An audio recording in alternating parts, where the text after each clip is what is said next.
So good morning, everyone. Thank you for coming. Just a reminder that we are live streaming this today for our members who are not in the area, and it will be posted on the Florida Community Mindfulness's YouTube channel. So today our teaching is based on something that's a little different than our usual. Usually we base our teachings sort of, we might say, on the philosophy, psychology, meditation practices, etc., of Buddhism. But today we are not wandering so far away. And it's interesting to find that very much in our own culture, these teachings that offer a path of transformation and awakening, a path that has a strong ethical or moral vision, is also very much within our own culture, which is good. So my text for today is A Christmas Carol by Charles Dickens. He was an Englishman, I think as many as you know. He lived in the 1800s. One of the great writers of the so-called English-speaking world. And again, a man who had a profound sense of social injustice. He lived at a time in England when there was great disparity of wealth, great disparity of power, and also there was an arrogance among the upper classes that really looked at as working people and poor people as somehow deficient.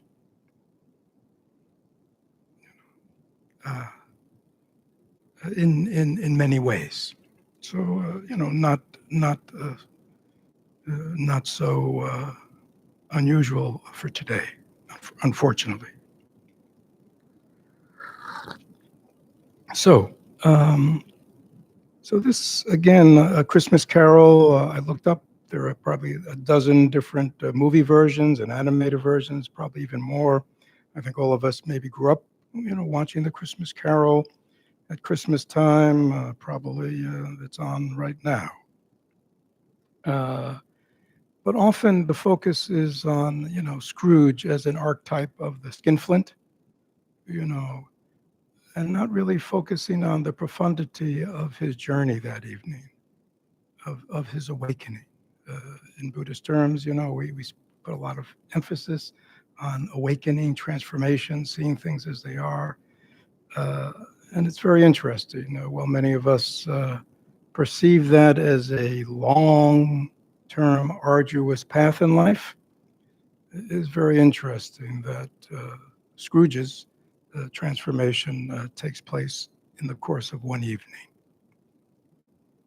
He goes to sleep one kind of person, and he wakes up a totally different kind of person, which means there's hope for all of us. So I'm going to, it's, we have about an hour. I don't know how long this will take, but let me tell you the story.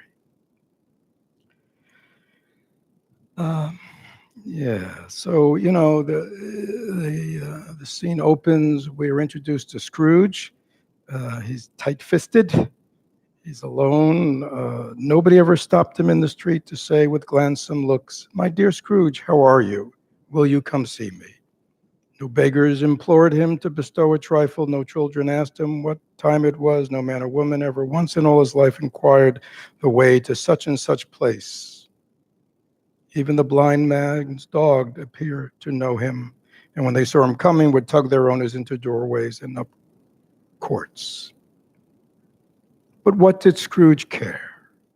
It was the very thing he liked, to edge his way along the crowded paths of life, warning all human sympathy to keep its distance. And so, once upon a time, a long time ago, the scene opens and Scrooge is in his counting house, probably like old King Cole, counting out his money.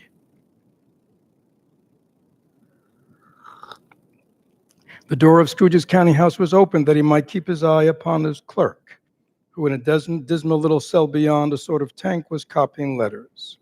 Scrooge had a very small fire, but the clerk's fire was even smaller, that it looked like only one coal was used, and he wasn't allowed to replenish it because Scrooge kept the coal box in his own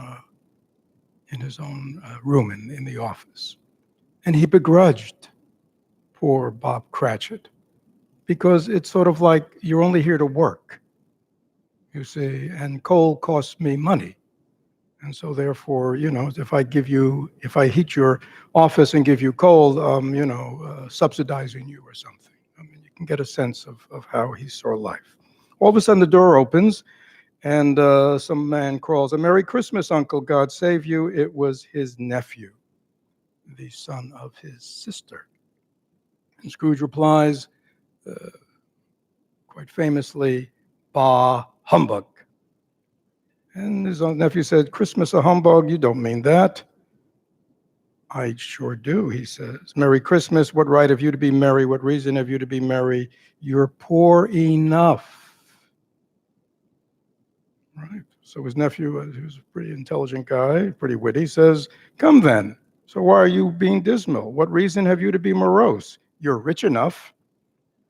Again, as if somehow, in Scrooge's view, if you're poor, you have no right to be happy. But obviously, even if you're rich, which was Scrooge's aim in life, he wasn't happy either, which is interesting. "Don't be cross, Uncle." "What can I be," Scrooge says, "when I live in a world with such fools as you? Merry Christmas. What's Christmas time to you but a time for paying bills without money, a time for finding yourself a year older but not an hour richer, a time for balancing your books and having every item in them throughout the months dead against you? If I could work my will, every idiot who goes about with Merry Christmas on their lips should be boiled in their own pudding and buried with a stake of holly through their heart. He should." So Scrooge is quite clever too, isn't he, in his own way? So I think Dickens was having fun, being both characters. And so his nephew, who's basically a good-hearted guy, he says to his uncle, "There are many things from which I've derived good, but I have not profited, I dare say. Christmas among the rest. But I am sure I've always thought of Christmas time when it has come round, apart from the veneration due its sacred name and origin, as a good time, a kind, forgiving, charitable, pleasant time. The only time I know of in the long calendar of the year when men and women seem by one consent to open their shut-up hearts freely and to think of people below them as if they really were their fellow passengers to the grave, and not another race of creatures bound on other journeys. And therefore, Uncle, though it has never put a scrap of gold or silver in my pocket, I believe it has done me good and will do me good. And I say, God bless it."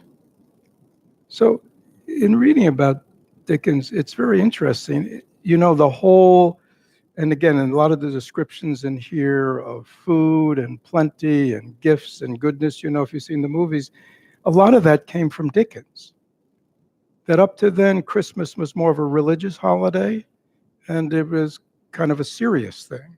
And really, Dickens really, in his descriptions of all the wonderful things, the parties, and as we'll get into, really gave this other more humanistic opening to Christmas. And he's obviously, well,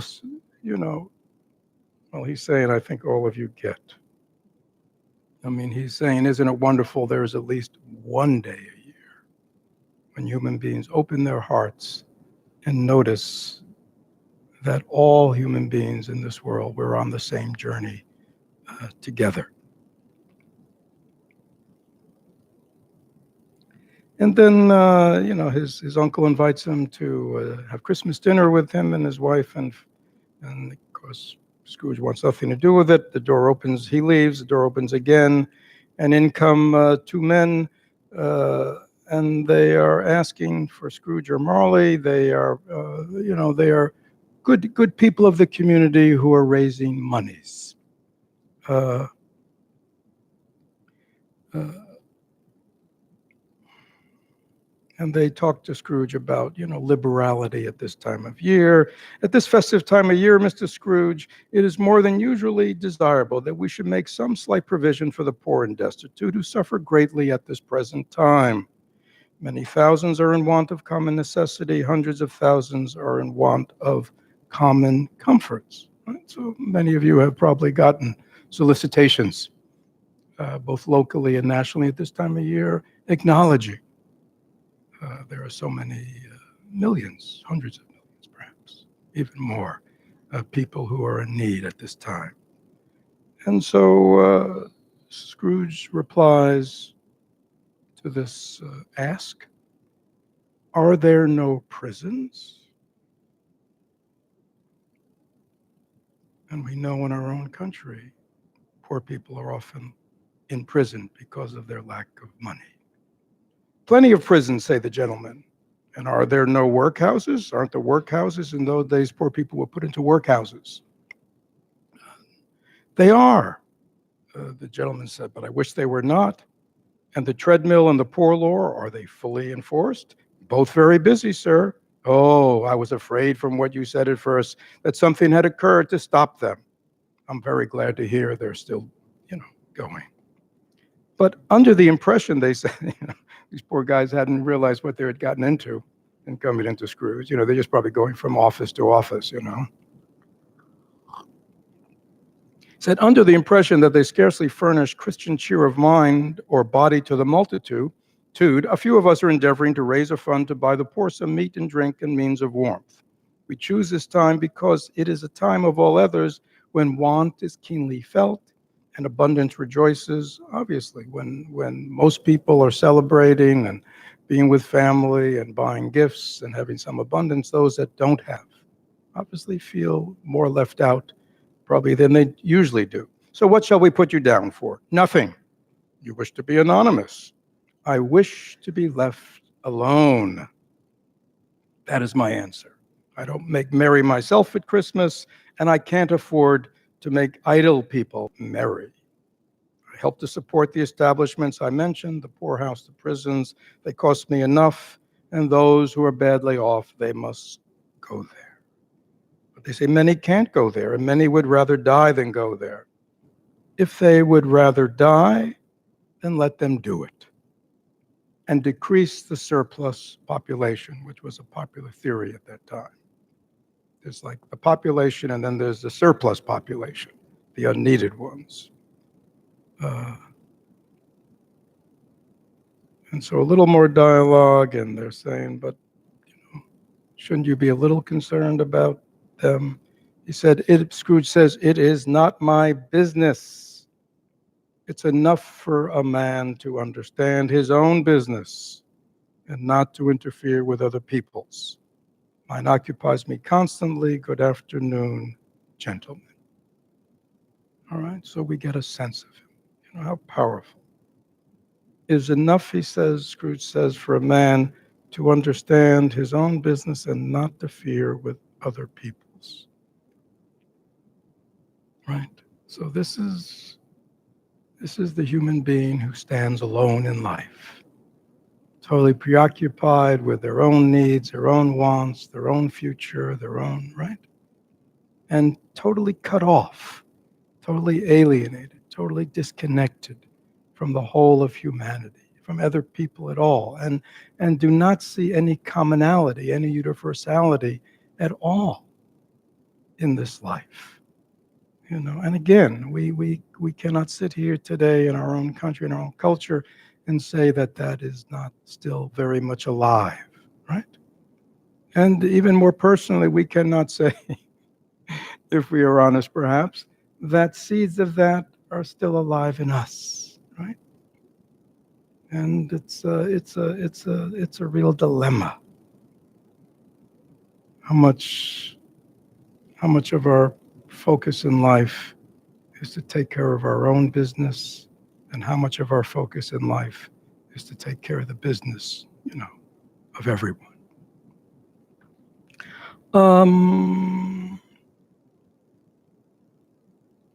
Yeah, so they go out. Bob Cratchit, poor guy, is, you know, they have this little dialogue. Scrooge begrudges that not only is Cratchit not working on Christmas, and it implies that in those days there were no work laws. So, you didn't have a 40-hour week or weekends off or paid holidays. I mean, so Christmas was the paid holiday. And Scrooge kind of gives him a dig, and how lazy he is, that not only is he not working tomorrow, but he expects to be paid for it. A poor excuse for picking a man's pocket every 25th of December. But I suppose you must be here the next day, be here all the earlier next morning. And you can see in those days, people who worked for other people were totally at the mercy of their employers. So then, Scrooge goes home, he eats dinner by himself, he walks through the town, people just kind of walk the other way, beggars come up to him, kids sing Christmas carols, he just chases everybody away. Comes home to his house, if you remember, comes to his door, there's a knocker there with a face, and all of a sudden that face looks like his ex-partner Marley's. You think he's had some indigestion. So he gets up, goes to bed. He lives in in a big place, big house, but nothing's in there, right? It's cold, no heat and everything. And all of a sudden, he's in bed, and all of a sudden, or just getting ready for bed, and all of a sudden, the doorbell rings. But nobody ever comes to his door. He looks out the window, there's nobody there. The bell keeps ringing, and all of a sudden, the ghost of Marley appears. And it looks like Marley. He's sort of somewhat transparent. He's wrapped in chains. And he's got some kind of bandage or something around his head, if I remember. He doesn't look good. I mean, I don't know how ghosts are supposed to look, but he's not a good-looking ghost. And he's got these heavy chains. He will clunk, clunk, clunk. So when Scrooge realized it's not just indigestion that he's having, he falls down on his knees in fear. "Mercy, dreadful apparition, why do you trouble me?" "Man of the worldly mind," replied the ghost, "do you believe in me or not?" I do. But why do spirits come walk the earth, and why do they come to me?" And again, these are famous lines. The ghost replies, the ghost of Marley. Again, and Marley was very much like Scrooge. I mean, they had met when they were young in business, and they got in business together, and they sort of worked along the same lines. So this is Marley, 5 or 7 years later, saying, "Why do you come?" And Marley says, "It is required of every man and woman that the spirit within him should walk abroad among his fellow beings and travel far and wide. If that spirit does not go forth in life, it is condemned to do so after death. It is doomed to wander through the world and witness what it cannot share, but might have shared on earth, and turn to happiness." I don't need to explain that, do I? Again, this other vision of what we're supposed to be doing in this world. Are we supposed to be just staying in our narrow little bubble, personal bubble, family bubble, religious, ethnic, whatever little bubble, class bubble we stay in, neighborhood bubble, or are we supposed to go and journey out? In the Thich Nhat Hanh community, we talk, do not turn away from suffering, but go out and touch suffering wherever it is. And then Scrooge says, "Well, yes, why are you fettered?" And Marley says, "I wear the chain I forged in life. I made it link by link, yard by yard. I girded it on my own free will. and of my own free will I wore it. Is its pattern strange to you? So this is very, this is like we talk about karma. He's created his own karma. He says, yeah, this outward these outward chains, I chained myself. I can't blame anybody else. These are the chains I forged in life, and now I carry them. And he goes to Scrooge. He said, would you like to know the weight and length of the strong coil you bear yourself? It is full and heavy as long as this. You have labored at it. It is a ponderous chain. And then they continue to talk. And as they're talking, Scrooge, he says all the right things. He says, but, when Jacob's, very remorseful, but he says, but Jacob, you were always a good man of business. And Marley cries out, business. Mankind was my business. The common welfare was my business. Charity, mercy, forbearance, benevolence, these were my business. The dealings of my trade were but a drop of water in the comprehensive ocean of my business. Again, very powerful. We all have, our own personal world, right? Our own personal world, our own responsibilities, our duties, our responsibilities to home, family, self, work, right? Then we say, well, that's my kind of personal business. That's the sphere. But he's saying, no. Our business is to, take care of the whole, right? That's our business. Wherever we show up, our business is to always take care of others, to be open to others, to be responsible for others, universal responsibility, the Dalai Lama calls it. Yeah. And then he says, at this time of year, I suffer most. Why did I walk through crowds of fellow beings with my eyes turned down and never raise them to that blessed star which led the wise man to a poor abode? Were there no poor homes to which its life could have conducted me?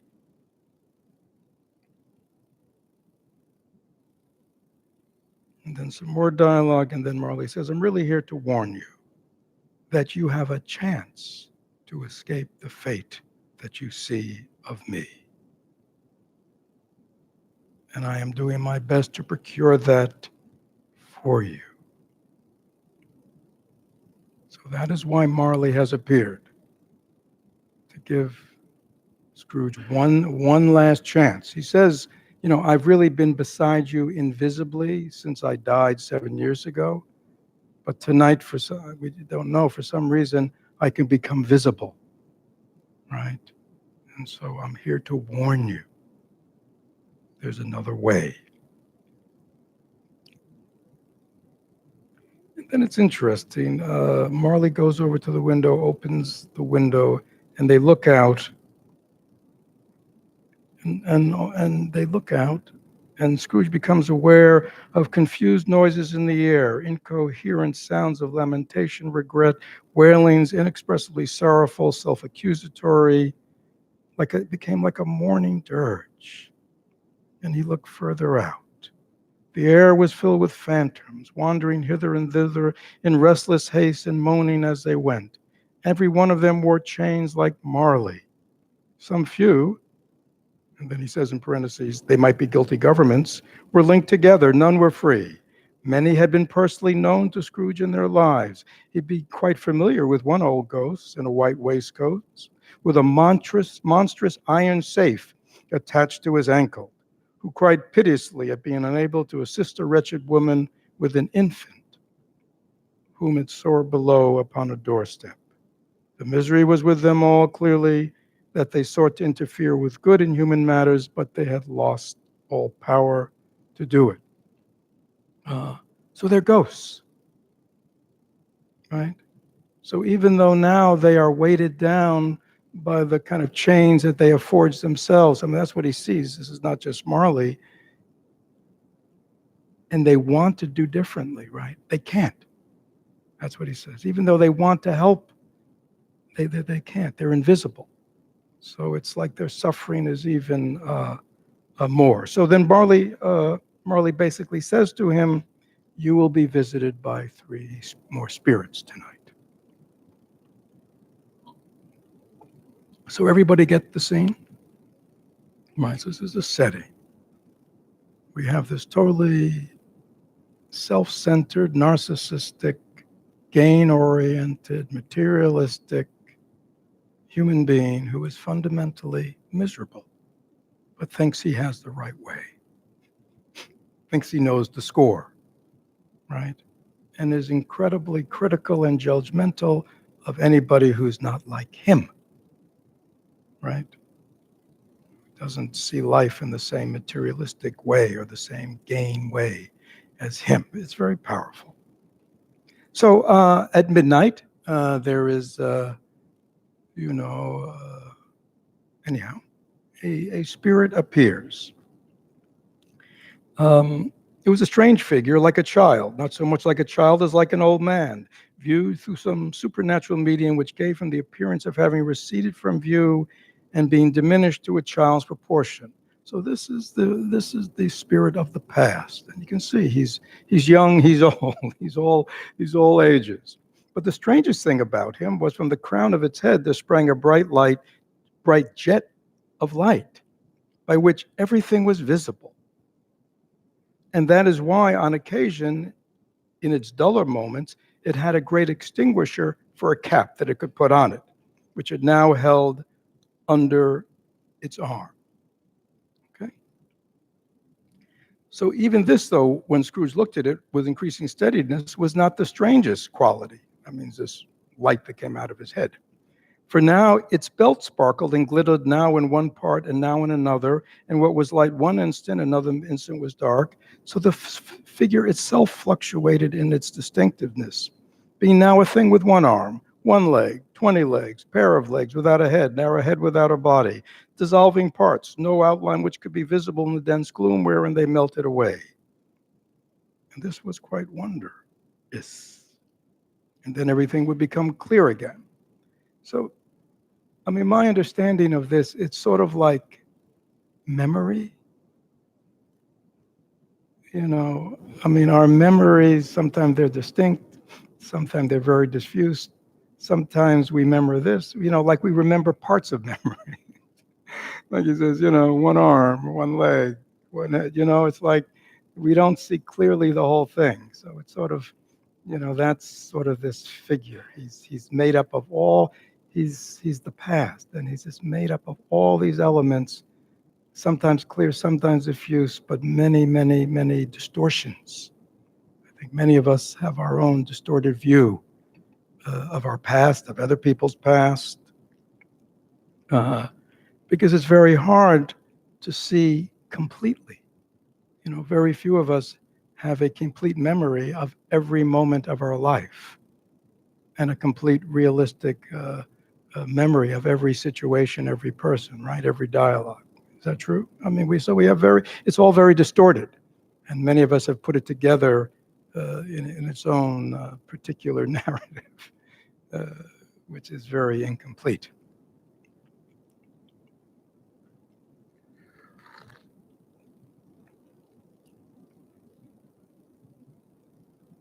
So he had a special desire, Scrooge, at that moment, to have he didn't like the light. He wanted the spirit to put the cap on.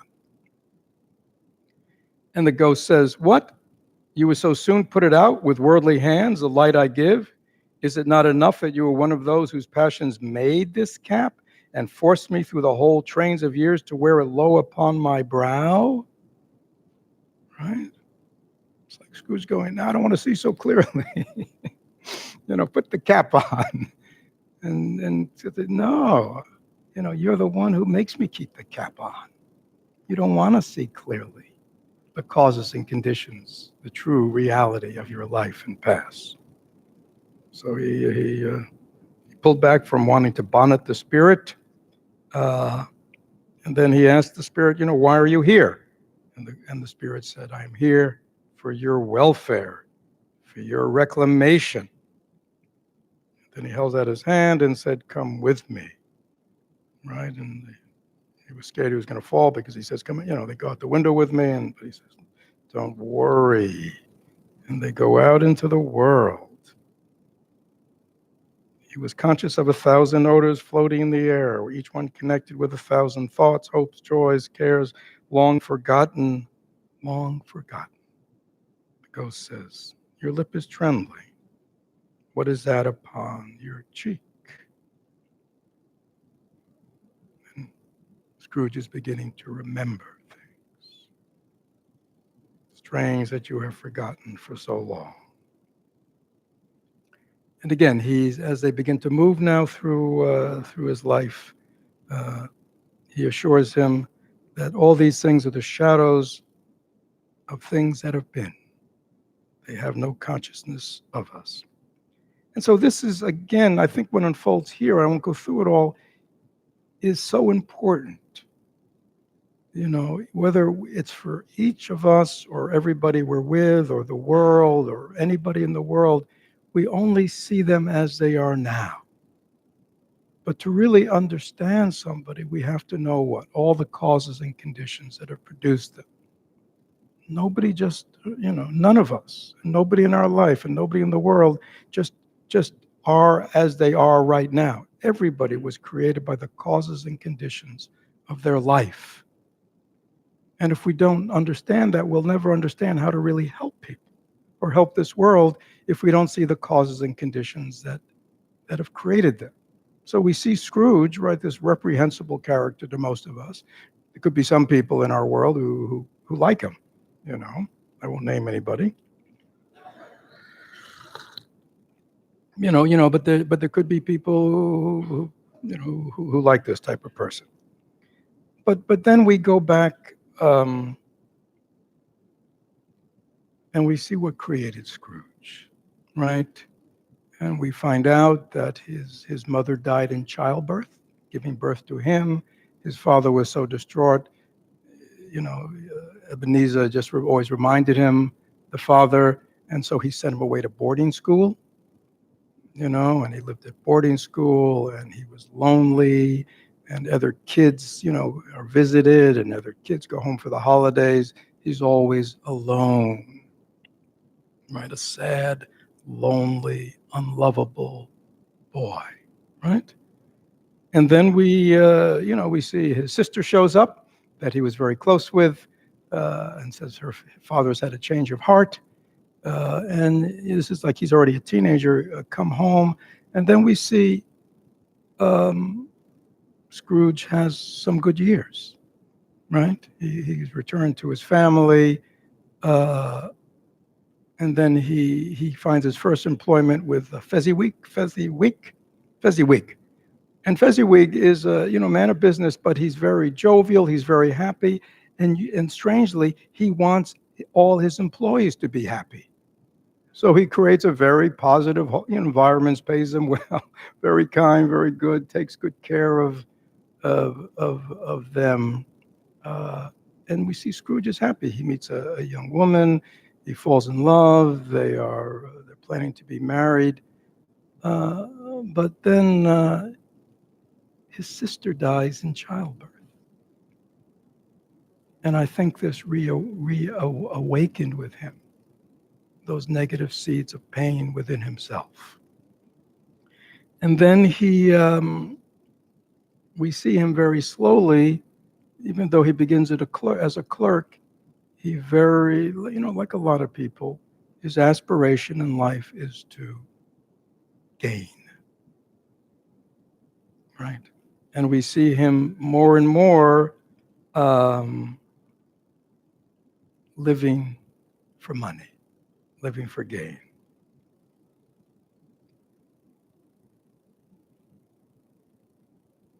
And here's a little thing where, the ghost kind of needles him, because when they see Fezziwig and all the happiness he brings people, And the ghost says, so what? He's just bringing a few people happy. So what? But Scrooge says, it isn't so what. It's important. It's a Scrooge now defending generosity or defending Fezziwig. And he says, it isn't that. But you see, Fezziwig has the power to render us happy or unhappy, to make our service light or burdensome, a pleasure or a toil. Say his power lies in words and looks and things so slight and insignificant that it's impossible to add and count them up. Actually, he says the happiness he gives is quite as great as if it cost a fortune. Something's beginning to awaken, right? And he sees, wow, Fezziwig, even though it wasn't like he gave everybody tons of money, but just in the way he was with people, brought great happiness and meaning to people's life.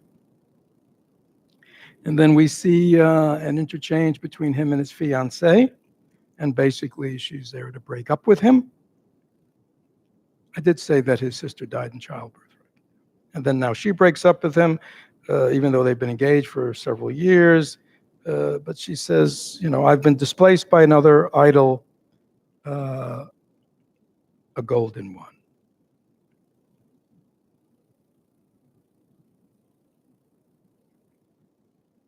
And she says some interesting things. She said, because when they met, they were both poor.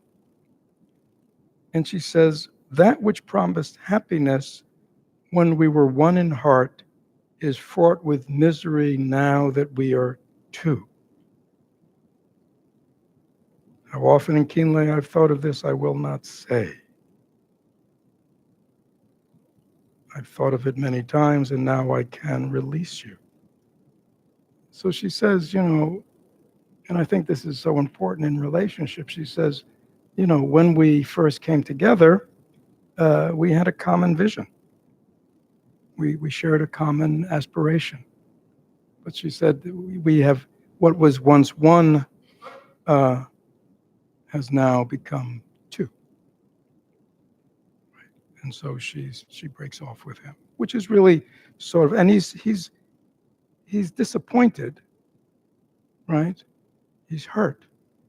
But he doesn't make any attempt to stop her or change her mind, because he knows in his heart that she is right, that he has changed, and that the most important thing in his life is his own gain. And then he goes on to see what happened to his fiancée. She married. She has now a big family, and he, the spirit, just to really give it to Scrooge, takes him to her house now at Christmas, and she's with kids, and everybody's happy, and it's a big, festivity, just kind of making Scrooge feel even more pain than he's felt already as he's reviewed his life. And Scrooge says, Spirit, remove me from this place. This is the place now of seeing his fiancée's new home. I told you these were the shadows of the things that have been, that they are what they are. Don't blame me. Remove me. I can't bear it. And he turned upon the ghost, and seeing that it looked upon him with a face in which some strange way there were fragments of all the faces that had been shown him, he started wrestling with it. And he says, leave me, take me back to my home, take me back to my bed, haunt me no longer. In the struggle, in which the ghost didn't resist him at all, Scrooge observed that its light was burning high and bright. Right? The light on Scrooge's past, on his karma, on all the conditions was now bright, right, for Scrooge. And he was not happy. Dimly connecting this with its influence over him, he seized the extinguisher cap and pressed it down upon its head. The spirit dropped beneath it so that the extinguisher cap covered its whole form, but even though Scrooge pressed down with all his force, he could not hide the light that streamed from under it in an unbroken flood upon the ground. And I think that's very meaningful, isn't it? Once we've begun to awaken, once we are willing to begin to shine the light on ourselves, We're always great at shining the light on others. But once we are willing to begin to shine the light on ourselves, our own causes and conditions, our own life, there's a part of us that would like to extinguish, right? Turn away, denial, we call it. But yet, what it's implying here, even though Scrooge is doing his best to extinguish it, he can't. The light of awareness has been lit. Then later that evening, he's visited by the spirit of Christmas present, who, as you remember, takes him on a journey, right? And he goes around the world and he sees what's going on, and he visits the home of Bob Cratchit and his family, and he visits his nephew's home, and the ghost takes him all around. He takes them into miners' homes and lighthouse keepers' homes and workers' homes, and he takes them everywhere. And he gives them again, Scrooge has not been present to life at all. And so he takes them on this, the good and the bad. We don't have a lot of time. There's an interesting interchange when he appears at his nephew's house. And they're talking about Scrooge, and he says, "I'm sorry for him, but I can't be angry with him, even if I try. Who suffers by his ill will, his ill whims? Himself, always." Very insightful, his nephew. And then later on, he says also, I think, a very meaningful thing. He says, even though he's such a miserable person, why I keep showing up there and keep saying positive things to him and inviting him for Christmas and wishing him well and all this stuff. He says, he may rail at Christmas till he dies, but he can't help thinking better of it. I defy him if he finds me going there year after year in good temper and saying, "Uncle Scrooge, how are you?" If it only puts him in the vein to leave his poor clerk 50 pounds, that's something. And I think I shook him up yesterday. I mean, I think that's meaningful because, many of our actions for the good, even in the smallest things, of just even to a stranger, to be kind or nice or open, or, we don't know the effects, do we? And that's what he's saying. He said, yeah, I may never reap anything from being nice to him and wishing him, but maybe it'll plant some seeds that maybe he'll leave his clerk, Bob Cratchit, when he dies, something. And that's, I think, another very Buddhist teaching, which is, we're not attached to outcome. We practice generosity, we practice goodness just for the sake of doing it. We don't know what the effects will be, do we? And we don't need to be concerned. We need to just be present to our own desire to be goodness. And again, they wander about, they see everything, and just before he leaves, Scrooge looks at him. He's looking at the spirit's robe, and he says, "I see something strange sticking out from under your robe. Is it a foot or a claw?" And the spirit pulls back his robe, and under, it's a big robe, and he sees at his feet 2 children, wretched, abject, frightful, hideous, miserable. And the ghost says, "Look here, look down here."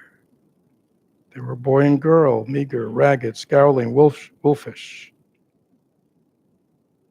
When graceful youth should have filled out their features and touched them with its freshest tints, they looked aged and pinched and twisted.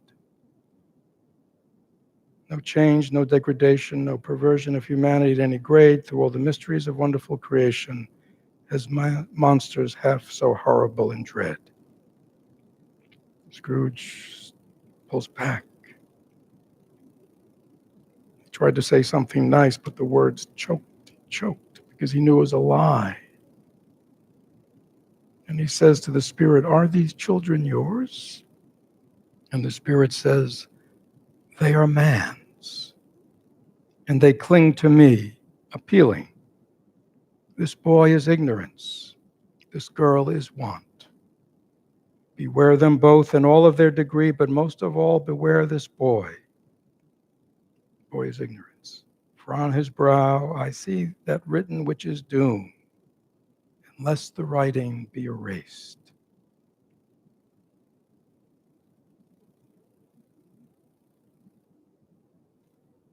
Right?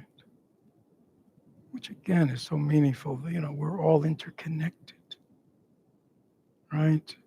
And if we turn our back from our fellow beings and let them live lives of degradation, right, it will come back to haunt us because they are part of their society, and we pretend that they're separate from us. But often the cause of their acting out and doing sort of antisocial things in life is because they're not properly socialized by our society. We don't take care of them. We don't nurture them. We don't make sure their needs are met. We don't make sure their education, you know what I'm saying? And then, and and Scrooge says, like he says, isn't anybody taking care of them? Aren't there any refuges and resources for them? And the Spirit says, again, turning Scrooge's own words, are there no prisons for them? Are there no workhouses? Very powerful. Right? Yeah, now, sort of as this one fades, the last one appears. A phantom, no longer a spirit, a phantom. Slow, grave, silent. It seemed to scatter gloom and mystery, shrouded in darkness. Its face and all its form was concealed, except it was just an outstretched hand. So this is, in Buddhist terminology, this is impermanence and death. Right? This is what awaits all of us. Every human being will die, but because of impermanence, we do not know when that will be. Right? That's what the phantom is pointing at, which is very powerful. I think it's just fascinating that this is because he could have gone lots of ways, because it's like this. It is really, what gets us to really, in a significant way, want to change, right? Because we could always postpone it, couldn't we? Well, after I retire, then I'll change. Or after I get this, then I'll be good. Or then after I'll think of, you know what I mean? But in the face of impermanence, and especially death, we realize if we want to change, if we want to turn our life around, we can only do it now. And that's, I think, the message. And so, Scrooge says, are you the ghost of Christmas yet to come? And, well, he keeps pointing.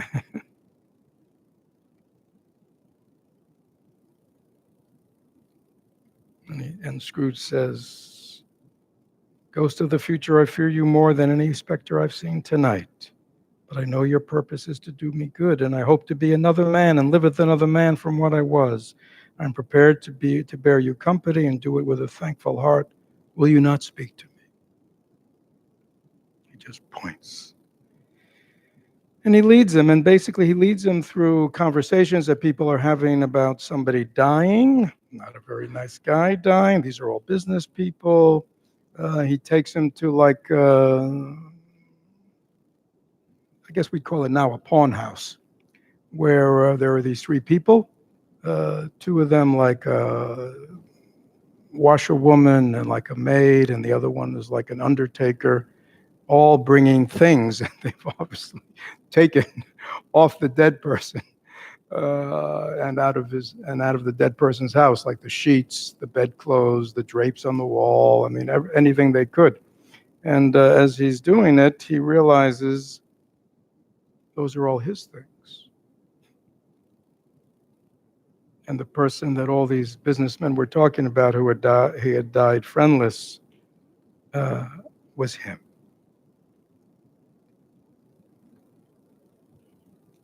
And then he takes them along and different things. Tiny Tim is dead. Remember Tiny Tim? I didn't talk about him, Bob Cratchit's son, who was so sickly. He's died. We visit the Cratchit home and see their great sadness at his death. And then finally, he takes him to a graveyard and points to a stone. And Scrooge says, before I draw nearer, answer me one question. Are these the shadows of things that will be, or are they the shadows of things that may or might be? Very important, right? So we each have our kind of karmic trajectory, our own causes and conditions that have brought us to the day. And like Scrooge, like Dickens, obviously, Buddhism does not believe in fate, right? It believes in causes and conditions. So no matter where we are today, we can always change our trajectory by changing the actions of our body, speech, and mind. So he's asking a very, it's like he sees everything that's happened, right? All this death and done. Now he sees his own death, and he goes, is this like in stone? Or, is there some flexibility here? He's asking. And still the ghost points downward. Scrooge says, men's courses will foreshadow certain ends to which if persevered they must leave. But if the courses be departed from, the ends will change. Say it is thus. Say it is thus.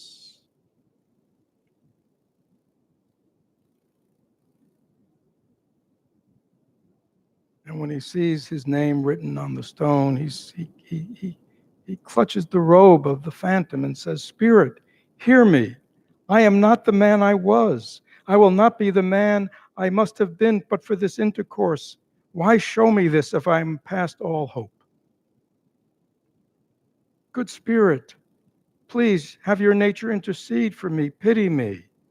Assure me that I may change these shadows you have shown me by an altered life.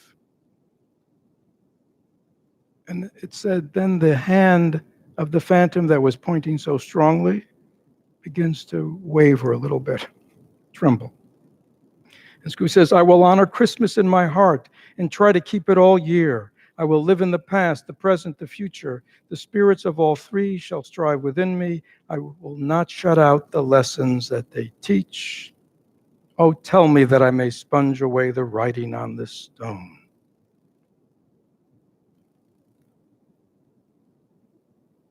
And finally, he's clinging to this. And all of a sudden, the phantom begins to dissolve.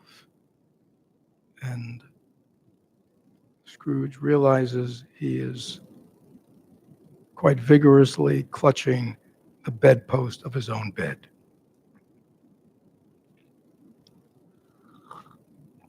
So now we've had, I think over this whole night we've had, people think of awakening like a one-time experience, but I think what we've had over this course is Scrooge's awakening, right? He's awakened to the causes and conditions of his own life. He's awakened sort of to really the goodness that was in him when he was younger, right? He now sees that is there. And also the voyaging in all the ways that he's voyaged has awakened in him a real sense of goodness and concern for his fellow man, et cetera, and the purpose of life and being happy and all the good stuff. He's ready. So he's kind of had his awakening, and now he has this transformative moment. And again, it's sort of like, people who've had near-death experiences or other kinds of things. It's like, right? You think it's all over, but all of a sudden there's a reprieve, right? And his reprieve is, I'm alive. But I'm alive with all this experience and knowledge that I've gained in the evening. Oh, he says I live in the past and present.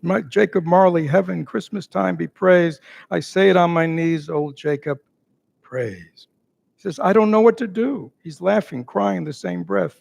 He's just, I'm as light as I mean, it's funny, if you read in Zen or other traditions, kind of people's awakening experience, they're very much like this. There's a sense of freedom, this sense of lightness, as if all the weight that they've been carrying, burdened by, is just totally lifted from them. He says, I am as light as a feather. I'm as happy as an angel. I'm as merry as a schoolboy. I'm as giddy as a drunken man. Merry Christmas, everybody. Happy New Year. And he's just a madman. And he, and he starts laughing and laughing. And then, if you remember the story, he just kind of runs like a madman and, go around and does good everywhere. Sends some food to Bob Cratchit's house, goes to his nephew's Christmas party. He's in the street. He runs into those two men, remember, that who had tried to solicit money. They kind of back away from him when they see him coming. He embraces them. He asks forgiveness. He makes a big pledge. It's all good. He even gives Bob Cratchit a raise and apologizes for the way he's treated him. And it ends saying, and Scrooge was better than his word.